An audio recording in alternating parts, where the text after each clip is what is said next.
స్వామి లీలలతో అది టెస్టింగ్ పోయింది. టెస్టింగ్ చేసింది ఎవరు? తాడేపల్లి ప్యాలెస్ వైఎస్ ల్యాబ్ కాదు. తాడేపల్లి ప్యాలెస్ వైఎస్ ల్యాబ్ కాదు. National dairy development board of Gujarat లో ఉండే national dairy development board one of the number 1 laboratories ఈ ప్రపంచంలోనే, భారతదేశంలో కాదు, ఈ ప్రపంచంలోనే నంబర్ 1 ల్యాబ్.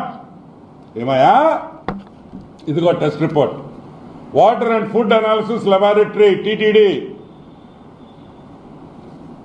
వాళ్ళు చేసింది. ఇదిగో రిపోర్ట్. ఒక్కటొక్కటి చూపిస్తాను, మీకు అవసరమైందో చెప్తాను. 2 ఇదిగోండి, ప్రతి యాసిడ్, ప్రతి కాంపోనెంట్, దీంట్లో ఆ మిల్క్ లో ఉండే ప్రతి ఐటమ్ కూడా ఏమేమి ఉన్నాయి, అసలు ఏముంది దీంట్లో, ఆ నెయ్యిలో, ప్రతి ఒక్క రిపోర్ట్ 52 ఐటమ్స్ ని అనలైజ్ చేసి మీరు సప్లై చేసిన నెయ్యిని మొత్తం అనాలిసిస్ చేసి రిపోర్ట్ ఇచ్చారు. National dairy development board final report annexure 1 ఇది చూడండి. దీన్ని ఫోకస్ చేయండి చెప్తా.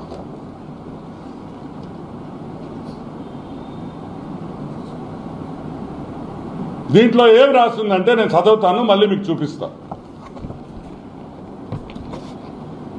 Yes value equation of it suspected adulterants as per ISO 17678 2019.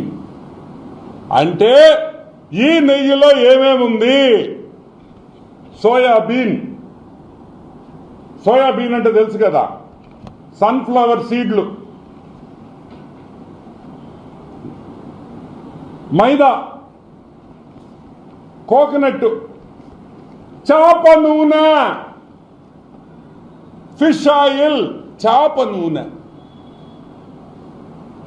నూనె కూడా వెంకటేశ్వర స్వామికి ఇచ్చిన నెయ్యిలో చేప నూనె కూడా కలిపారు.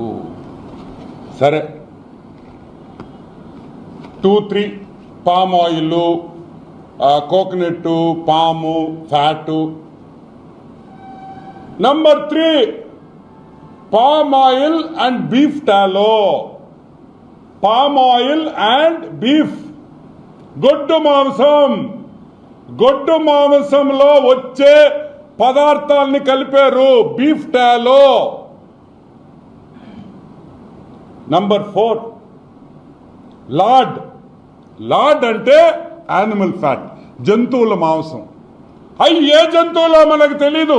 కుక్కలు కావచ్చు, నక్కలు కావచ్చు, పిల్లులు కావచ్చు, కుళ్ళిపోయిన కుక్క పిల్లలు కావచ్చు.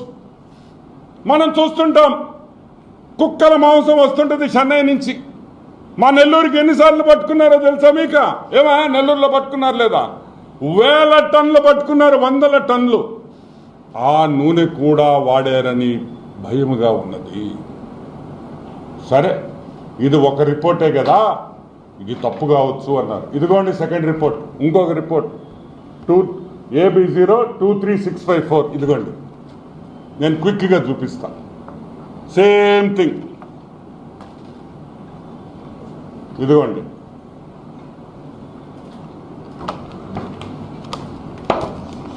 ఇప్పుడు అసలు విషయానికి వస్తాం. ఇది రిపోర్ట్ నంబర్ 2.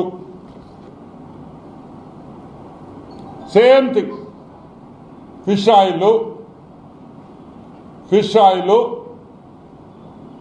బీఫ్, గొడ్డు మాంసం, యానిమల్ ఫ్యాట్, కుళ్ళిపోయిన చచ్చిపోయిన జంతువులు ఇది కలిపారని ఈ రిపోర్ట్లో ఉంది.